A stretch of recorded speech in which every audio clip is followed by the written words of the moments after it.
Hello, everybody, and welcome back to the Triple Double Podcast. It is 10/9/2017. It's a Monday night.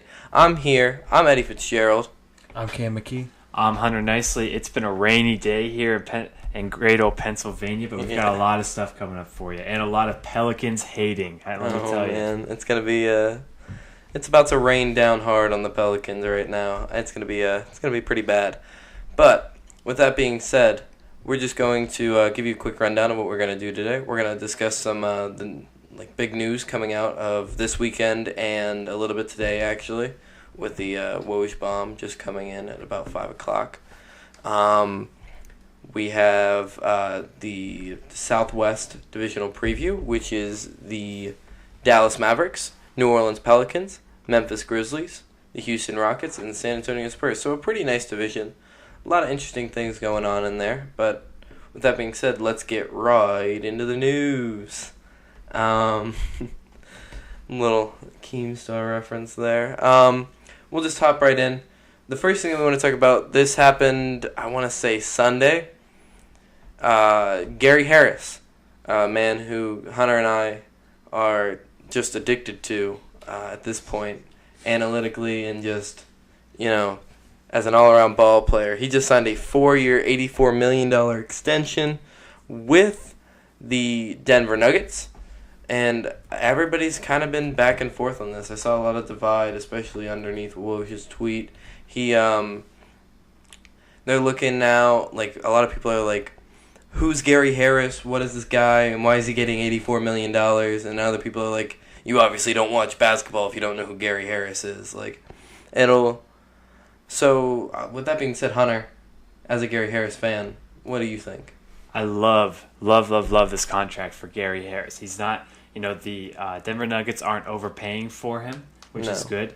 He's one of the, I don't want to say one of the most productive players in the league, but he does what he needs to do. He scores, he plays D, he does everything that the Nuggets want him to do. And there was this comparison between him and Andrew Wiggins. It was big on Twitter the last couple weeks. Basically, Garry Harris has better numbers than Andrew Wiggins, and Wiggins is getting a bigger paycheck than he is. Yeah, I think Wiggins is approaching a 5-year, $124 million max at this point.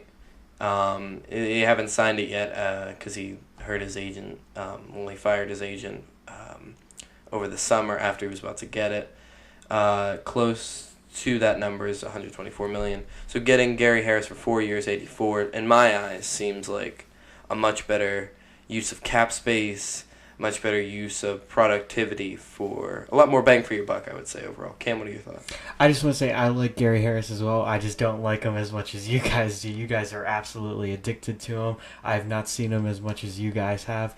You guys are definitely right in saying they got a great deal on him. All you got to do is look at the numbers. You really don't even have to watch him play to tell that he's a better deal and a better steal, maybe you'd say, for the Nuggets than what the Timberwolves are paying for Wiggins. Yeah, I think getting Garry Harris at this point, in this stage of his career where he's just about to hit that nice little upward trend and peak performance as he ascends into his prime. There's also really no pressure on this guy. This is a guy... Yeah, he's third option on his team. He's that, and he's not a big name. People aren't turning on the TV to watch Garry Harris play. So there's really no pressure on him to perform, even though he is performing in a way that he should be.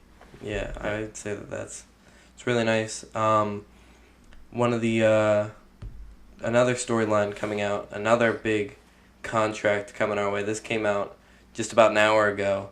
Another Woj bomb coming out. It was Joel Embiid now has a 5-year, $148 million price tag with the Sixers. This deal, more of the specifics of it, if he plays up at the Supermax level, he will get the Supermax money, which is about a $178 million bonus. Not a bonus from the 148, so it's about $30 million increase.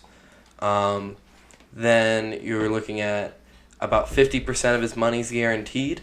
So if he gets hurt, it's not a big deal. And I think there's more restrictions on it that if he does miss significant time due to injury, that the Sixers I don't think are viable. So I think that getting him on this type of deal is brilliant for the Sixers. You keep him in there. You're not letting him hit the free agent market where a place like Brooklyn can go and offer him the max with like a 15% trade kicker, and all of his money like is due at the beginning of every month, and it's a lot better financially for the Sixers to do this now. Do you think this partially guaranteed contract is a one-time thing just because of the foot issues Embiid had, or are we going to see a transition for bigger name players getting partially guaranteed contracts like the NFL does with all their players? I feel like maybe management will try and push those a little bit more, but players aren't going to sign them. They're going to ask for fully guaranteed money, and owners are just going to cave, and they're going to be like, all right, here's your money, here you go. So I wouldn't expect to see it too often, but with this situation, it's perfect for Embiid, perfect for the Sixers. Yeah, I think that it comes down to a situational case. I think that if we look at somebody like, somebody who's been hurt, constantly and missing significant chunks of time with injury, I think that it would only be right to try and say that you're a liability on the, to be able to pay you as much money as we would like to. So I think that by structuring your contracts as such case by case, I think that's just a much better way to go about it financially for the players and for the owners as well. Moving on to the next topic on our little news segment is DWade will now start on the Cleveland Cavaliers. It has now come out that J.R. Smith will be coming off the bench. Last week we were talking about DWade going to the Bulls and what he can contribute as a bench player. We were talking about how it will be interesting to see if he's not getting any minutes, and now it comes out that he's starting. What do you guys make about all this? I still have my same opinion from last time. Cleveland's going to coast probably up until the conference finals. I think they're still going to beat the Celtics. I just think they match up well against the Celtics. But come Golden State, I really don't think you can play DWade that much. He's not going to be able to guard anybody. You can't also have Isaiah Thomas in there and Kevin Love in there, who also can't guard anybody. And when it comes to Golden State, it's going to be a matchup nightmare for Cleveland. DWade is going to be a regular season starter. They're going to start him the whole regular season. J.R. Smith's going to come off the bench. But I honestly think in playoff time, they're going to switch that because they know J.R. Smith, one, has more energy, two, can guard, is more likely to keep up with players like Klay Thompson in the finals. Not still not very well, but better than DWade. Not well, but better. So I think they're really just using this as a chance to give J.R. Smith a whole season rest, kind of. Yeah, that wouldn't be such a bad idea. I don't know. It's tough because, especially if you're somebody like DWade, who is expected to have these big minutes and wants to be out there on the floor at all times, to kind of take a back seat in the playoffs when you feel like your team needs you the most, it might be a tough rude awakening, I guess is the best way to put it, for DWade, especially in those, latter parts of the season. And I think next season, I have a feeling next season he's going to go to Miami just for his final year as well. So this is kind of his last hurrah on winning a championship before he ends up back in Miami, I think. And we'll see if he does. So that concludes our news segment. And now let's just hop right in to our preseason, our Triple Double Podcast preseason preview. Speaking of which, if you guys have not checked out our YouTube channel, be sure to do that. All our podcasts get uploaded there probably about the day after they go up on the website. If you prefer to have it on SoundCloud, be sure to follow us on SoundCloud. If you want to see what we're posting up on Instagram, feel free, so that way you never miss an episode. Be sure to like, share, comment, and all that good stuff. And with that being said, hopping right in, Dallas Mavericks. One of the biggest steals of this draft in Dennis Smith Jr. I think we can all agree this kid, coming right out of NC State. Whenever the Sixers had the third pick, I was a little bit hesitant on who they should take, whether it be a Jason Tatum or a Josh Jackson. But then I also threw in, while people were throwing in like Malik Monk, and who I wasn't really that high on out of college, I was thinking actually taking Dennis Smith Jr. out of NC State as the third overall pick. I think his verticality, his just pure athleticism, his finishing is truly remarkable. I think that his ability, in the pick and roll will be really nice. I think his playmaking is all right, and his defense is okay right now. And his shooting might need a little bit more work, but it's not terrible as opposed to like a Josh Jackson. So yeah, I think Dennis Smith, great pick at number 10. I love Dennis Smith. I think he's going to open up a lot of opportunities for this Dallas offense. Last year, one thing they really struggled with was really just penetration from their point guards. They had especially J.J. Barea. I mean, he's a great backup point guard to have, but there were a lot of instances off of pick and rolls whenever the big guy would switch on to J.J. Barea. He couldn't really get by him. He couldn't open other people up. So with Dennis Smith and his just explosiveness, I think he's gonna get shots for Dirk, Harrison Barnes, Wes Matthews. It's gonna be really nice for those older guys to not have to do as much on offense. I definitely love Dennis Smith. You always got to wonder. He was definitely picked 10 for a reason and not 1. He may not be as he definitely looks like he's ready to play against some of these guys, but he's not as NBA ready like a Markelle Fultz or a Lonzo. I think Ball. the only thing that has really dropped him at this point was the injuries. Yeah, I think that coming out the injuries, I believe it was his knee that really blew him out. But I think that all the games that he played, he really showed signs of NBA readiness. I think that Dennis Smith Jr. should be in the running for Rookie of the Year, probably most likely if Simmons or Fultz doesn't take it from him, or Ball, good old Lonzo. So we'll see with Dallas Mavericks. Otherwise, not much has changed with this team. Still kind of like a no man's land in the West. Once Dirk retires, they have Harrison Barnes. Seth Curry is he out? Oh, did he just go down? Yeah, Seth Curry's out indefinitely right now. Something with his leg. Could be out for half the season. Could be out for the whole year. Nobody really knows at this point yet. Jeez. So that's a huge loss for Dallas right now. He shot 43% from 3 last year. He's one of the best 3-point shooters in the league. Obviously, he's Steph Curry's brother. His younger brother is not quite as good as Steph, but he's still a really solid. You don't know that, man. Solid player. Steph just hasn't come into his prime yet. Yeah. Yogi Ferrell's not bad. I dig Yogi Ferrell. I think he's a nice guy. They got what's his name? Nerlens Noel in the trade. They really took it to Philadelphia in that trade. Kind of forced their hand. They got Nerlens Noel on the cheap, and now they have their nice backup center whenever Dirk retires. I really like this Dallas team, but I just don't know in the West.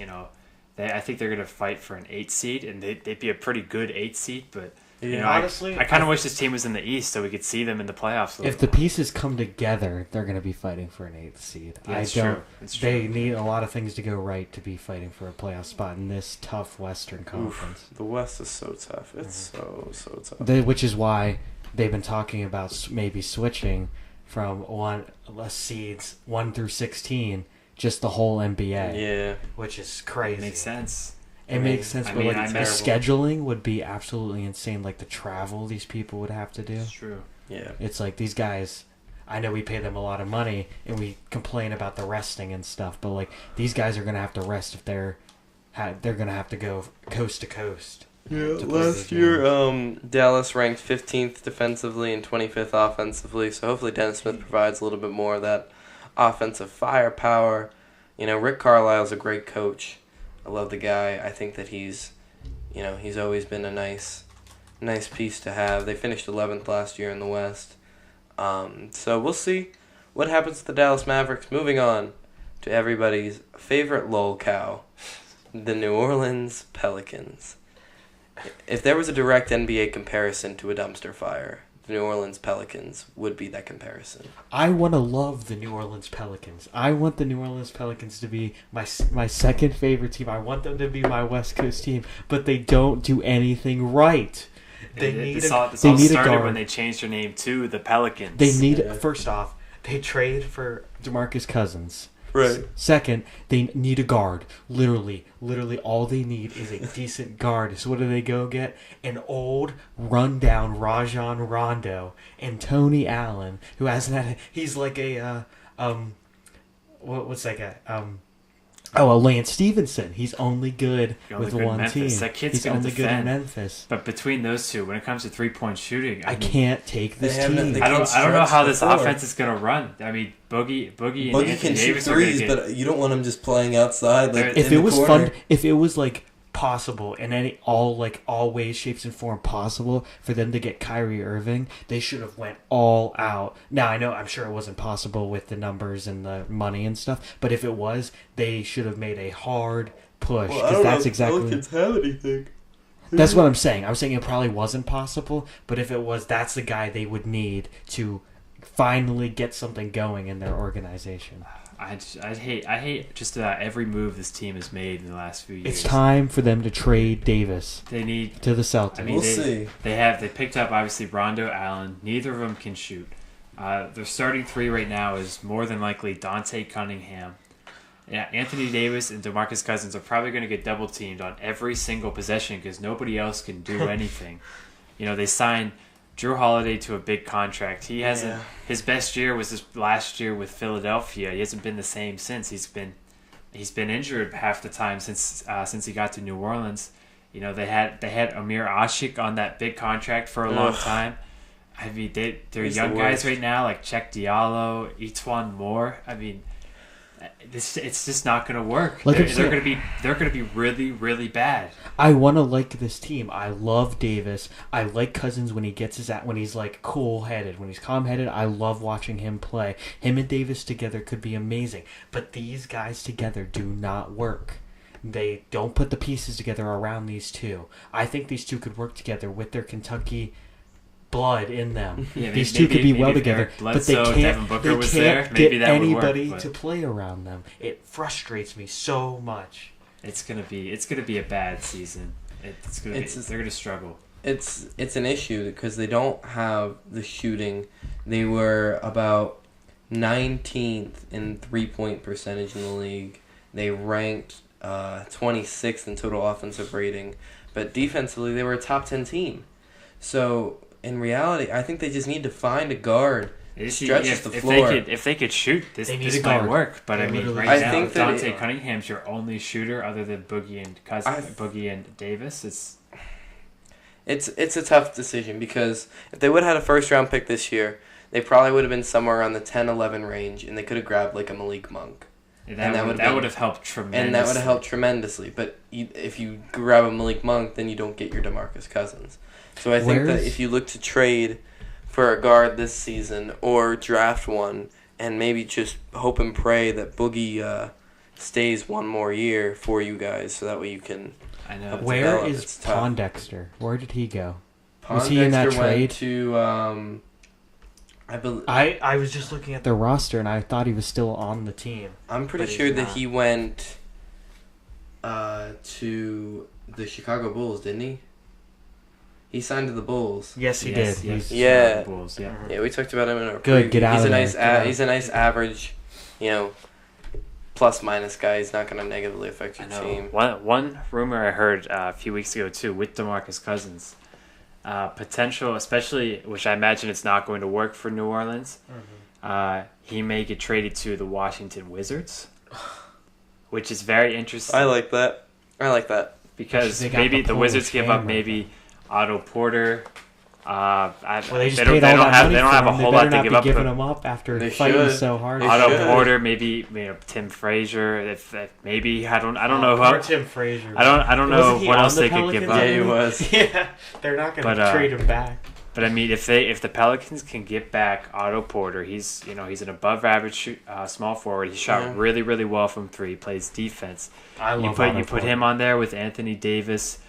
Possibly Rajon Rondo if he's still there. That looks a little bit better than what they have now, plus teaming up John Wall, DeMarcus Cousins, Bradley Beal. They're closing in on, they're still not quite as good as Boston, Cleveland, but they're a lot closer than what they are now. Yeah, it's going to go either really well or really bad this year. And if it goes really bad, I'm intrigued to see if the New Orleans Pelicans trade Davis or Cousins. You're not going to get any good value left on Cousins because Cousins only has 1 year left on his deal, I believe. So you'd be getting him on a 1 year rental to a team which isn't that great. I think Washington would give up Porter too to get him. And I think that Porter would make sense. I'm not sure cap space wise what the Pelicans are looking like, especially with Porter's massive albatross of a contract. I think this is it for Cousins. He's getting $18 million this year. Yep. I mean, if you trade Davis, you're going to get more. If he goes to Washington, though, that's going to revive his career. Going back with his buddy John Wall, Kentucky boys. We'll see. That's all I'm thinking right now. I love the sight of that. With that being said, let's hop right in to the Memphis Grizzlies. The San Antonio Spurs killer.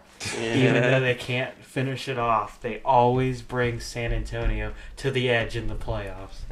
Yeah, well, Memphis, I don't know if they're going to do it this year. Maybe the most average team in the last 4 years. Yeah, I would say so.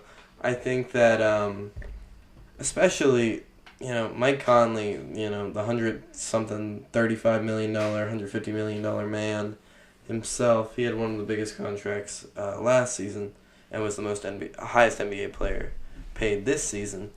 I think that there's not a lot going on. It's just a bunch of mediocrity. And maybe if they could keep a coach for 2 years. They have great coaches, and then they always end up firing them. I love David losing Fizdale, to the Spurs. Former Miami Heat assistant. I really like him. Yeah, Fizdale's not bad. I mean, the direction this team's headed in. I mean, Conley's playing the best basketball of his career right now. Marcus Gasol's on, he's starting to decline a little bit. Chandler Parsons has been terrible since he got to Memphis. Yeah, I would say so. They have, obviously, they picked up Ben McLemore. They picked up Tyreek Evans as well, drafted Ivan Rabb, Dylan Brooks. So they have a couple of young guys, but nobody really... I'm glad they got rid of Zach Randolph. The Kings signed him, and the news coming out this summer, I don't think they signed him for his basketball skills. Yeah. But I'm glad they got that contract. I think that the biggest thing for the Grizzlies right now is to look up until the trade deadline and see where they're at and look to trade a Marc Gasol to a contender and try to flip him for more, almost not pennies on the dollar, but, look to try and get a nice piece back and help, bulk up the future of this team a little bit more. I think that by trading Gasol, who's a great passer, by the way. Very good passer. One of the best passing big men. Yeah, definitely. I think that if you trade him, if the Washington Wizards can't get a DeMarcus Cousins deal done, then Marc Gasol's a nice replacement to go in with that. I think that he might go to the Spurs. He could go to the Cleveland Cavaliers. Ooh, imagine him on San Antonio with Kawhi Leonard for a couple of years. That'd be fun. It wouldn't be terrible. Honestly, Marc Gasol, if I'm a contender, I'm trying to trade everything I have. Not everything I have. I'm trying to trade within reason to try and grab Marc Gasol this year. He's a nice, positive player to put onto your team. Especially in this day where there's not many good centers. No, he can dominate. He's one of the best centers in the league. He's just been underrated for very underrated. It's because he's in a small market like Memphis. It's very rough. So Memphis is walking mediocrity.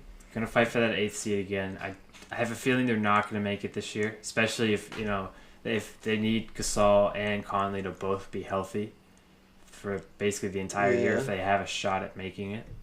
Yeah, I think they'll probably finish about 500 maybe. They need Conley to do more in the defense. Yeah. With that being said, let's move on to the Houston Rockets. One of the craziest off seasons, I'd have to say, in recent history. And the Houston Rockets and Daryl Morey, I applaud him. I absolutely applaud him. He kept the 6th man of the year he was able to keep most of his core together, bring in a star point guard to pair alongside your star point guard, and still look to be a contender after finishing just third in the Western Conference. I think this team's gonna be fun. It's gonna be so much fun to watch. Clint Capella, I love the guy. I think that he's a great rim protector, a nice 10-10 positive player. Good defensive player. Oof. I'm honestly surprised by how many names I remember from last year. Because, like, in that trade, you feel like they just, like, gave feels away like they got rid team. of half their team. But you look here and there's a Patrick lot of Beverly, guys. Montrezl Harrell, Sam Decker, Lou Williams. They got rid of a lot They of guys. kept a good number of guys, though. But yeah, their starting lineup's one of the best in the league. They got Chris Paul, James Harden, Trevor Ariza, Ryan Anderson, Clint Capella. It's going to be a very good defensive team. You know, Clint Capella, Chris Paul is one of the best defending point guards in the league. James Harden's obviously your weak spot along with Ryan Anderson, but they can find a way for that to work. They picked up Luke Mbah-a-Moute, who's just a really good 3-and-D guy. He's going to help them a lot. PJ Tucker they picked up. They still have Janayne. PJ Tucker. I mean, this team, they're not going to beat Golden State, of course. I think I still think Oklahoma City, I think, is a little bit better than them. Mm-hmm. But it's still, between them and Oklahoma City, I think that's a 7-game series. You just kind of flip a coin on who wins that. Hopefully, Eric Gordon stays like a good sport because there's really no place to put him in any starting. Well, I don't think he needs to. I think coming off the bench is I brilliant hope he for realizes him. that. Yeah. Oh, dude, he won 6th Man of the Year last year. Well, I think usually that gets to those guys' heads, and they think they want to start. Yeah. Oh, I think that like the prospect of a championship and leading the second unit and being the guy of the second unit and like coming into games and dropping 30 points on the lesser defenders' heads. He's gonna play crunch time minutes. Oh, it's gonna be nice. Yeah. It's gonna be really nice. Last year, Coach of the Year Mike D'Antoni. This team ranks 2nd in offensive rating and about 18th in defensive rating. I expect that to probably go up a little bit. I think Mbah-a-Moute will do a little bit better. I think that Clint Capella and his rim protection will be really nice. I think that I really enjoy what Houston's putting together this year. I think that they made a lot of good moves. They've got some depth. They don't have all those young guys anymore, but they weren't looking like big pieces for them, so they got rid of them and replaced them with veterans. Mm-hmm. It's looking really, really nice for Houston. What I really like though is they ranked 3rd last year in assists per game and 8th last year in total steals, and now you add Chris Paul into that backcourt. I think that people always say there's only one basketball to go around, but for a team that just has a lot of playmakers and a lot of potential to do a lot of great things offensively, I think that this team is I really like what they're going to put together, and I think that they could be easily a top 2 seed, top 3 seed in the West. I still like San Antonio, though. They had their number in the playoffs last year. They basically just took away everything Mike D'Antoni wanted to do. Well, I think that James Harden was tired. I think that he was on an MVP season. I think that by the end of those games that Harden just didn't have anything with him. Especially when you're playing against the Spurs who beat you up all game. Yeah, and I think that by adding in a Chris Paul and kind of being okay, now we can sort of not coast, but I have a lot more help now. I don't have to do everything. I can sort of take my shots, shoot more effectively, pass more effectively. That gives him a lot more energy. He can play a lot better defense. I think a lot of good things are coming out of Houston. I think you'll still see a lot of Paul and Harden playing on their own at the point guard. Mm-hmm. I think they're going to stagger him, definitely. Mm-hmm. I don't know why you wouldn't, but I think in crunch time, if you put them both together, you can have CP3 get it. You can give it up to James Harden. They'll start together and they'll end together. Yeah. Mm-hmm. This is, one of the next teams coming up, the San Antonio Spurs. It's the last team. This is the last team of the night. Good old Greg Popovich and his squad finished 2nd last year with 61-21. And they were number 1 in defensive rating. They were 9th in total offense. and they still had the blob that is LaMarcus Aldridge playing like 20 minutes a game, which is absolutely ridiculous.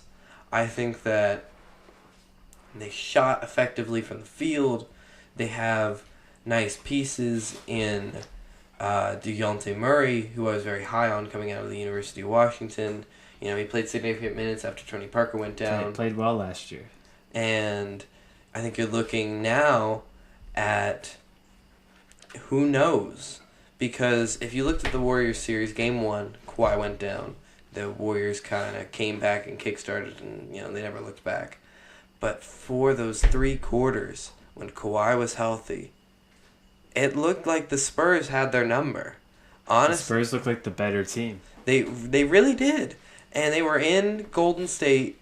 They were, on the, Golden State was at home, which is where they play better. They lost Jonathan Simmons, which is a big piece, nice 3-and-D efficient player. But, man. You also got to think how much of that, though, was the fact that the Warriors have coasted so far into that spot. They swept the whole way there. I'm curious to see what would have happened if it was a healthy Kawhi, and that obviously they definitely would have lost that one. Zaza Pachulia, step right under him. That's not what I'm saying. They definitely would have lost that one, but I think they would have gotten their act together after the first game. Realized this isn't whoever they played before them. Or is it the Spurs being like, we just beat the best team possibly ever. We now have the momentum. I believe that we can be the best team. I think that we'll beat them. That's true. Now when you have Kevin Durant, Steph Curry, Klay Thompson, and Draymond Green on the same court. When you have the best defender in the league in Kawhi Leonard. And he can only guard one man. Nobody thought the Mavs were going to beat Miami in 2011. Nobody thought the Pistons were going to beat the Lakers in 2004, I believe. The NBA is a crazy thing. It's a nice mental thing. Pop is a great coach. He's the best in the NBA, hands down. Oh, yeah. I think that they retool really well in the off season. I think LaMarcus Aldridge really needs to get his act together if he's going to play remotely decent minutes. I can't wait for Aldridge to be off of the San Antonio Spurs. That's what I'm excited. He needs to go back to the Blazers. They kind of dropped the mic with a Rudy Gay signing this year, so they got a nice little bit of some offense of production from their forward spot. Joffrey Laverne, stretch 4 that they can use. A really nice piece. Pau Gasol is going to keep doing things. Hopefully he plays defense a little bit more this year, but you got Danny Green starting, which is really nice. Manu's still coming off the bench. That's 6th man. Patty Mills is still there.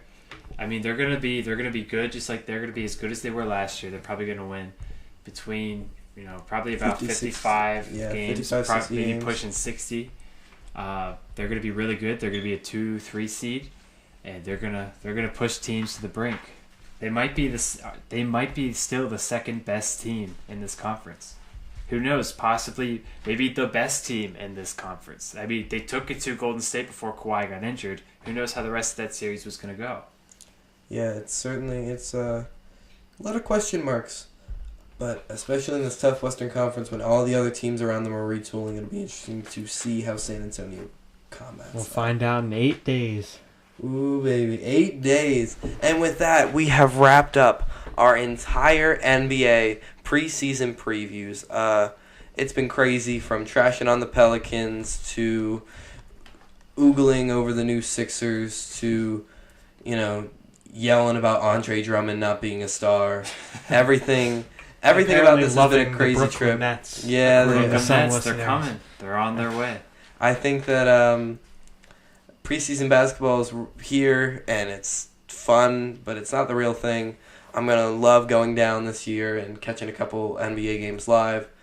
But with that being said, we'll see what we have in store next time. We might look for the future of a possible installation of a mailbag or some questions that you guys can answer. We'll try to get things worked out. With that being said, though, if you are listening to this on the website, be sure to give it a share. Be sure to like. Be sure to comment. If you're watching this on YouTube, be sure to give us a like. Hit the subscribe button. Smash the like button. And if you're listening on SoundCloud, be sure to promote our SoundCloud. Follow us on Twitter. Follow us on Instagram. Make sure that you are doing all that you can to show the love and support of the Triple Double Podcast, because we love all you guys, and we know that you love us. So, with that being said, this has been the Triple Double Podcast. I'm Eddie Fitzgerald. I'm Cam 13. And I'm Hunter Nicely. And have a great day, everybody.